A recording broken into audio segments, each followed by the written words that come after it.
Welcome back, everybody, to another episode of the Black Prosperity Podcast. I am your host today, Danielle Jeter, the Public Information Officer here at the Miami-Dade Economic Advocacy Trust. And today we have an exciting show set up for you. There is several millennials from our office who is here for this particular podcast episode. We want to talk about networking, tips for you, but also more importantly, what is it like networking in Miami as a young Black professional? So me being a transplant here for 4.5 years from Philadelphia, I had a mentor once told me, it's not about who you know, but who knows you. So there's a lot of networking isms that we're going to dive into today. But before we go ahead and get started, I would love for our guests to go ahead and introduce themselves, but also tell us one fact about your department or your division that maybe we don't know. So we'll start with Marquise. How you doing? I'm Marquise Best, the Construction Development Specialist here at the Miami-Dade Economic Advocacy Trust. We run one of the programs, the rehabilitation program. And one fun fact is that the Miami-Dade Economic Advocacy Trust have repaired and rehabilitated over 50 plus homes within Miami-Dade County alone. That's big. That's big. Yeah, I'm very proud of that. Yeah, and we got more to come. Let's go. Hello, everyone. I'm Steve Gilbert Jr. I am the Outreach and Training Specialist, too, here at MD. And I'm over the trainings and outreach programs for the down payment assistance, right? Giving you the closest thing as possible with free money, right?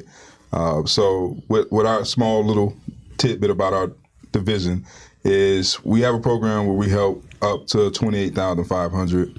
It's the closest thing you'll get to free money. It's 0% interest, 20 years. You got to keep the home. So that's something that to keep in the back of your mind. There's money out here to create generational wealth. And I am Thomas Mingo. I'm the research analyst here at MD. And one fun fact is that Blacks make up about 17% of the population here, but we only hold about 2% of the businesses owned by Black people. I never knew that. Yeah. Wow. All right, guys. Well, thank you so much for being here today. And we're going to talk about networking, but also how it is similar to dating. And that was the conversation that we first got into. So I know when we're going on dates, we like to make impressions. Mm-hmm. So let's first talk about making that first impression when you are maybe attending a networking experience or an event. How would you go about making an impression? And by the way, you all look really great today. Thank you. That's first and foremost is how you dress. You have to dress for the occasion.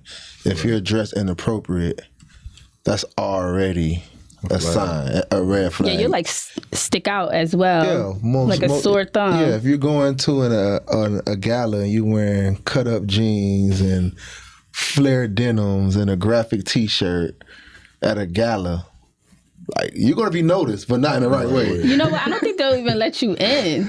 They may. I don't know. They may let you in, but you're gonna be noticed, but not in the right way. Yeah, they may let you in because if it's not who you are, it's who you know, right? So you may know somebody in that room who may say, you know what, they have good intentions, they just missed the mark here.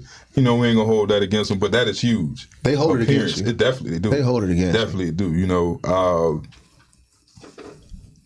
It takes the first 30 to 45 seconds, right, to really know if this conversation is really gonna go anywhere.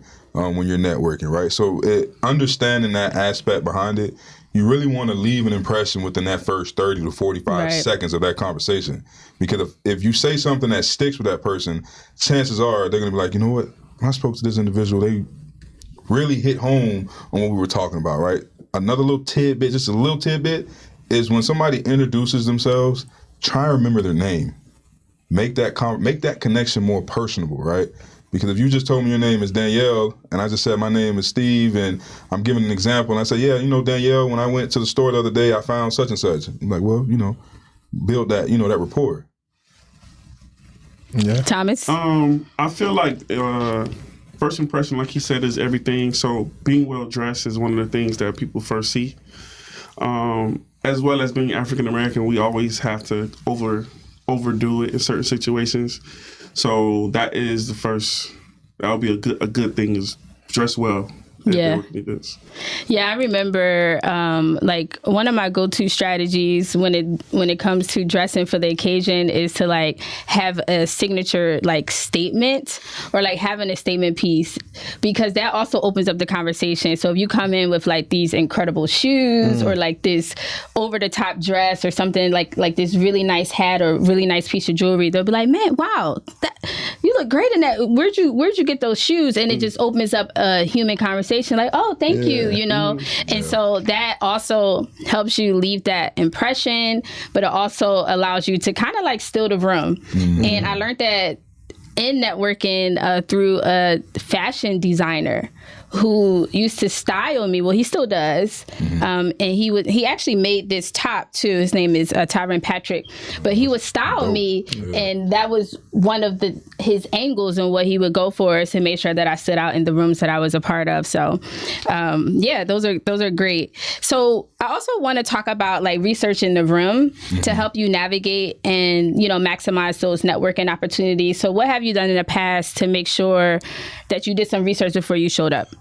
First and foremost, know the event that you're going to and do research on it. Like whether, like how Art Basel came about, and we went to museums, learn the history of the museums, or even know who's the artist there, how long they be painting. Just a fun fact about the event you're going to, because you can use that when you hold the conversations, because you always want to have an icebreaker of the conversation and have something on common ground with the person you're speaking to. So if you could talk about the event that you're at, who's hosting the event, things of that nature, and of course that person knows about it because they're at that event, you have a common conversation, and that can be the gatekeeper. So always find one or two informations about the event, whether it's something as simple of where the event at, or even the area or the event. Sometimes you can use that, like, man, like we was in overtime. You can, a simple conversation, man, overtime came about, man, I remember when this was over here. Right. And then they're like, I remember that too. Yeah. So now you have that connection. So it don't even have to be the event, it can be the area you're at. You have to have some type of research. You just don't want to go in there blindsided. Yeah. And to touch on that point too, it's like understanding what your purpose is for that networking event, right? That'll really help you read the room. That'll kind of point you in the direction to say, okay, this is who I need to talk to, right? Because just because you're at a networking event doesn't mean you have to talk to everybody in the room. I think we get lost sometimes when we walk in the room, we see so many people and they say, I have to talk to every last person in here. Well, in reality, if you talk to every last person in that room, how much of a connection are you really going to build with them? Right? You may be talking to somebody that you're on two opposite spectrums and you got your, paths may never meet again, right? Whereas you were in that room with somebody that's in the same field or that could help propel your career, and you didn't really get to know that person, right? So that's a big thing when you walk in the room, just understanding the room that you're walking into. That's huge. And like Steve said, I think that having more of a sniper approach at the situation, knowing, well, I need to talk to Steve because he's the banker at this bank and I'm trying to get into banking. Having that approach at it, and everything else is fillers. Everybody else you meet, and after that, it's fillers. Once you meet Steve, who's the guy you're really trying to meet, everybody else is like, great, I met Marquise. Oh, he does this. That's great. That's an extra. That's an add-on to the situation. So more than having like a sniper approach on who's going to be there, who should I talk to based off what I'm trying to do for myself, and then like just taking that approach, just going after it. Yeah, I love all of the comments that were just mentioned. And when it comes to like knowing who's in the room, one of the things that I like to do on the flyer, you always see the name of the sponsors, the name of the presenters, and the name of the speakers. And so, the concept of leveling, of networking up. Right. I like to go into rooms and meet the decision makers, right? Because I want to talk to the people who can make things happen, who cutting the checks in here, who is organizing this event, who is the powers to be behind this. And I kind of go into a room like that and I kind of attack it that way.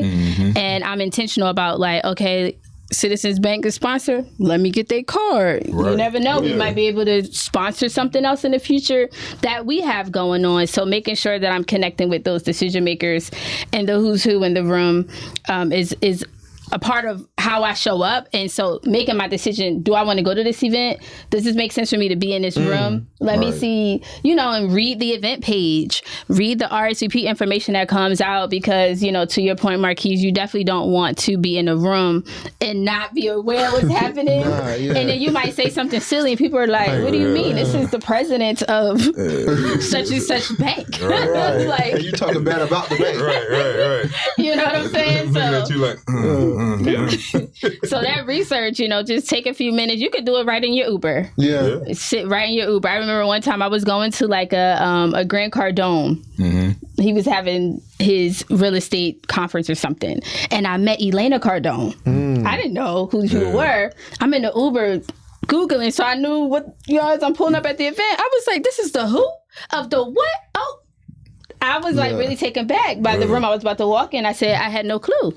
Good thing I did my research, 'cause I would have looked silly sitting there talking to people not knowing who the Cardones are. Yeah. But like Steve said, you got to know your purpose. Like I think a lot of people when they network, they don't have a purpose. They just go just to say they've been there. But if you don't have a purpose of being there or knowing what you want, anything that you're doing is really worthless. Not really worthless, but you don't have an idea, an intention. An approach. Having an approach. It's a sniper approach. So if you don't know why you going to this event, you just going because everybody's there. Or some people go because it's free food, free pizza, open bar, this or that. And I've actually avoided going to those. I call them the pizza parties. I was like, if this is an event on Eventbrite and it's free and they're promoting free pizza or free food, I'm like, I'm not going to this room because I don't know how serious these people are going to be in this room, so I particularly like going to the high net worth rooms. Like, it's a ticketed event, it costs X amount. We know these people are coming in serious, they have an intention because they've invested not only their time but their resources into making sure that they're there. I like to connect with the like-minded people on that level. You gotta pay to play. Pay to play. You gotta pay to play. Yep. And being here to that point, being here in Miami, those rooms, there's not a lot of us in those rooms, right? Yeah. So when we get in those rooms, how do we stay and how do we become more inclusive, right? And get invited to the next. And that's the impression that we make when we go in those rooms, right? Man, Danielle, she's really smart, she's witty. Hey man, Marquise he's on it, like he knows what he's talking about. Mingo is the guy that I need to talk to in regards to this matter and stuff like that, right? So it's making those lasting impressions so we can get in those high net worth rooms, right? Especially here. And stay in them. Right. And they're all around Miami. That is the beauty of being a young professional navigating the city, because it's so much opportunity and wealth in this city that other cities don't have. They don't have these opportunities. And then people come here, they bring their money here, they spend their money here, they splurge here, they come in here to create their own events and things like that. So I just think we're just in a perfect location to level up your network if you really are serious. No, seriously. Absolutely. Yeah. All the events that just happened this past weekends, and it's right under our nose. Right under our nose. Right under our nose. But once you get in there, you start communicating, you like, oh. Especially Art Basel. Yeah. So let's talk about the opportunity to bridge the gap between younger and older professionals through networking. So what are some effective ways that you connect with older professionals but also still stay authentic? That's a good question. And feel free. Anybody can go ahead and just jump in. I try to bring the older generation into our world, but not trying to force them in our world. Just try to bring them in our world to say, this is how things are going now, and give them examples. Like, for instance, social media. A lot of the older generation steer away from social media, but you got to give them examples of how useful social media is in this generation. How some of the the youngest people are becoming rich because of the streaming and how you can connect with different type of cultures and different types of areas in the same time via social media, because you can tell an older generation person something, but they don't hear it until you show them, until you really sit down and explain them. So that's one thing I like to do. I like to bring them into our world. Slowly but surely. Don't force them in our world like, this is what we're doing. You have to do it this way. But try to do compare and contrast like, hey, it can be easier if you put this on this site, social media, Facebook, whatever, because it's going to get out there faster, and it's going to reach people that you thought it wasn't going to reach, rather than word of mouth. Because I did a paper on a new media and old media. Okay. Yeah, and I had to break it down. Like, radio was here because we had no choice. We had to listen to the radio to find out the news, to find out what time. If you missed it at 8 o'clock, you got to listen again at 9 o'clock. But now, social media, I probably found out about the information that the radio host is going to speak about before them, because I was up and I seen it. Yeah. So I just try to give a compare and contrast, bring them into our world, and try to explain how it's easier for them now than it was. Kind of like an air fryer. I tried to explain my grandfather about air fryer. Like an air fryer. Yeah, I did. He was like, what is this? And I'm like, it does the same thing an oven does. Right, just quicker. But quicker. Taste it. And he tasted it. He was like, oh, you right. Love a good air fryer. Now he loves the air fryer. I'm sure you got to show him. You put the fish in there frozen. Air fry it. Boom. It's done. That's true. Just to piggyback, I say, and the biggest thing what we notice with the older generation is they just like to spend time, right? They just want to be heard. They want to know that you're listening or you're willing to receive the information that they're trying to portray to you, you know? And then for us as a younger generation, sometimes we don't want to sit down and hear, or, you know, back in my day, we used to do it like this because it's, you know, it's different, right? Times has changed. So how do we find that common ground, like you say? Right? How can we sit down and say, okay, well, you're very knowledgeable in this field. I want to tap into this field. How can I do it? How can I use what you did to get successful and bridge what I'm doing now to merge and become successful in today's era? You know, I think that's something that we take for granted. And it's something that's free, right? Time is free, but we can't get it back. So if we're intentional with our time, you know, that'll go a long way. And that time ties into the whole networking thing, right? Just being intentional with it. So networking is time. Yeah. It is. Yeah, I agree. Oh, it's a time investment. That's why I be like, let me make sure. That's important, right? See who gonna be at this event. Yeah, I agree. See if I'm gonna pull up and get dressed. Networking is time. I feel like the older generation, one of the things that younger people are like the microwave generation. I think I call it all the time. I say the younger you are, the faster you want information and things. And I think about my grandma, and like she still warm up food in the oven, in the oven pretty much. And so, well, it is healthier. It's healthier. It is. Yeah, I agree. But we want instant gratification. And so when developing a relationship, you want things. I like the relationship slow cooked. That's what I used to tell my wife.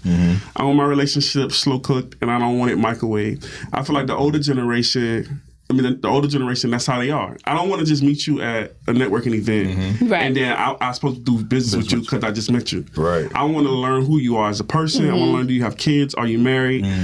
Can we have a drink? And business might not be conducted in those first couple meetings. It might take time for me to say, Marquise, I'm willing to do business with you. And so I think that's my approach at it, is figuring out what do you like as a person, whether it's music, sports, or something like that we can kind of have a common ground on, and then from there maybe it will yield another meeting, hopefully, right? And then it kind of like snowballs into something else. You know, I was raised, my daddy was a Rolling Stone, so I was raised where I appreciated certain things a little differently in time and stuff like that. So that's what I think. I love all of these perspectives. One of the things that I've noticed that the older generation really do like and appreciate is when you follow up with them and you actually make a phone call. And every time I do that, they're like, oh, wow, like, thank you so much for taking the time out to actually call me, because it's just not common. Because we have technology, so we're texting, we're on LinkedIn, we're sending DMs, which all those things, you know, are effective. But there are those, you know, baby boomers and older professionals who still appreciate the authenticity of you taking a time out to just pick up the phone and say hello, and making that connection. And that does leave a lasting impression as well. And that goes a long way too. Like, I'm one of those, like, pick up and call, because it shows that you care. You can put together an email and put hundreds of thousands of names and press one button and it's going out. Yeah. But for you to sit and call and pick and you hear that voice and say, hey, thank you for, or even leaving a voicemail, it shows that you're determined. But isn't that like bridging the gap though? It is. Because it's like you're willing to go down to a level where we're used to texting and emailing, but they're used to phone calls. It's even like leaving voicemails. A lot of people don't leave voicemails no more. I think that you should. The voicemail be full. It'd be full. You have to delete them. You know what I'm saying? So, but you know, that's like bridging the gap. It's like, I'm willing to call this person because they're older. Let me get them on a level playing ground. So make sure y'all definitely keep that in mind. And I want to just pay homage to our executive director, Bill Diggs, and I actually met him out networking. So I went to a Black Business Month event that MD hosted with the Miami Chamber of Commerce, Miami-Dade Chamber of Commerce. And I went into that room and my Morehouse brother was there, Matthew. And I said, who I need to know in this room, Matthew? And he was like, you need to know Bill Diggs. I said, great. So he took me over and introduced me to Bill, and we got to talking, and I introduced myself to him. And then, you know, I said Spelman. I went to Spelman. He was like, you know, that caught his ear. He was like, I like you. I'm actually hiring in my office. You should apply. I was like, okay. And it was, you know, and that's the power of networking. You being authentic, coming, telling people just who you are, saying hello, not being afraid to introduce yourself, but also following up. So the next day, I did the application, called them and said, hey, my application is in, let me know what's next. And so those are, you know, networking things that could take your career to a whole nother level, because it's not about who you know, but who knows you, right? And now Bill Diggs knows all of us, right? And gave all of us the opportunity to be here. And I was just about to say that he's bridging the gap. And been that bridge builder. He's been that bridge builder, because he didn't have to give us the opportunity. Like, he could have looked at it and say, hey, they're young. You don't have to. You don't have to get the younger generation. Because he could have kept it old school. Kept it old school and kept the, like, I know he knows thousands of others, but he's bridging that gap so we can be the forefront of the next generation. And I appreciate him all the time. He's the best. Yeah, for real. Absolutely. So as we go into the next part of our episode, following up and following through is also one of the most important parts of the networking experience, because it doesn't matter where you show up if you do not make sure that you reach back out. So do you have any best practices? What do you actually do after you get that business card at the event? I send an email first. Thank you for the opportunity. Hope we can keep in touch per conversation. Something very, very short to let them know that, hey, I know you get thousands of people that come to you every day. Remember me. Because out of those thousands, probably 4 people going to email. I mean, we probably get it. People give us cards and whatnot, and we know them, but that's as far as it's going to go, because they're not going to do the next step. It's not that. The first step isn't the important. It's the other step. It's the other step. So send an email. I usually send an email that next day. Thank you for the opportunity. Tell them where I met them at. Hopefully we can keep in touch. And if they respond back, okay, now I got them. So now I'm going to call them probably next week or a couple days. Hey, run your area. Let's do lunch. Bill Diggs always taught me that lunch. Lunch. And I'm gaining weight for it, but I love the lunch. Go to lunch and get a seltzer water. The lunch conversation is more. And it hurt my pockets too, but it's cool because I'd rather pay that money. Because I'm building that relationship. So I'm always doing the lunch. Yeah, Bill Diggs come from a different era, so that's normal to do that, and that's how you meet people, and that's how you conduct business. You have lunch, and then we meet and talk and discuss and see if I want to do business with you further. So it's always good with the follow up, phone call, email within the next for the first Yep. couple of days. Yeah. You need to do something. Email definitely that next day. Definitely. And hopefully you left a lasting impression so that they can remember Marquise. You know what I'm saying? Because that phone call is huge, right? Because again, that's part of the relationship and understanding who you talking to, who you dealing with, right? I went to a networking event and I overheard someone saying they don't do business cards. And I heard it and I'm like, why don't you do business cards, right? They don't do business cards because they collect so many that they don't reach out, they don't connect to the other person. So it's just like now I have a wallet full of cards and I don't know this person from outside of the event I was at. And if I seen them in the public, I couldn't tell you who they were. Right? So it ties down to like that phone call, because I'm a personable person, right? So I tell anybody I meet, I appreciate the Zooms, I appreciate the teams and stuff like that, but I like to sit down and talk with you if it's possible, right? Because I want us to have that connection. I want us to see, because I can see your emotions, right? You can see mine. I can see if we can connect, you know, in the human aspect of it, because it's more of a personal conversation. You can shoot me a text, yeah, that's fine, you know, but we can send scheduled text, right? You can have that pre-writ, boom, boom, boom, boom. So, you know, I kind of go a little bit overboard.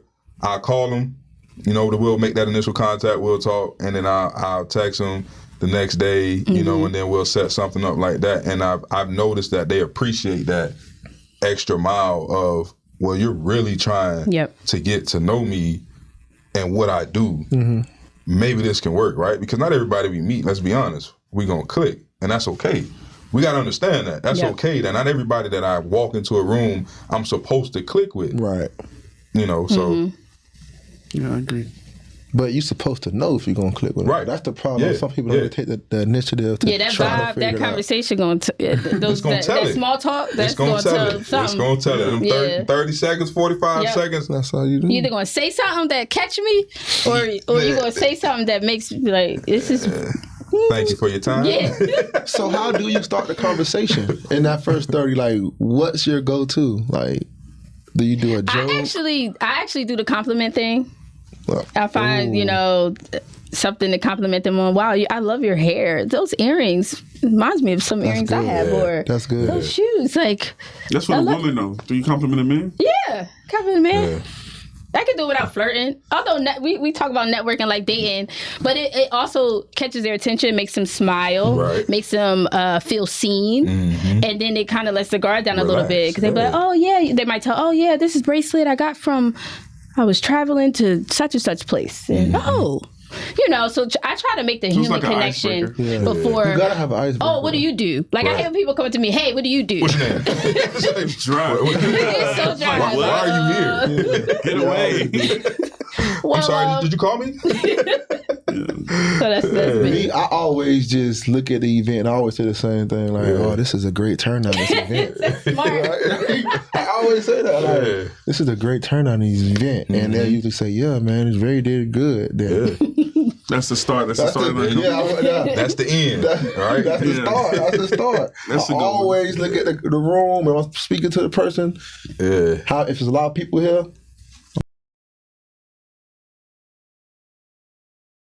Nobody. Well, I guess we missed the mark on this one, huh? You make a joke, right? That's a great joke too. Man, the weather.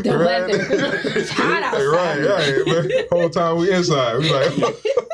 Now, I've never been to a situation where it was like only a couple people, so I'll put that on a couple people. Check you out. You in the rooms to be. I'm trying to, but if that was, I would say something like, "Oh, I guess we got the wrong memo," or like a joke. To break it out, and I hope they don't take it wrong. But what if you're saying that to the event planner?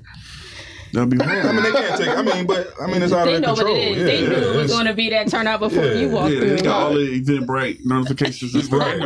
Sorry, they on the planning calls. Well, guys, this has been a great episode of the Black Prosperity Podcast. If we could just do a quick round robin and let everybody know how they can get in touch with your division if they need support from MD.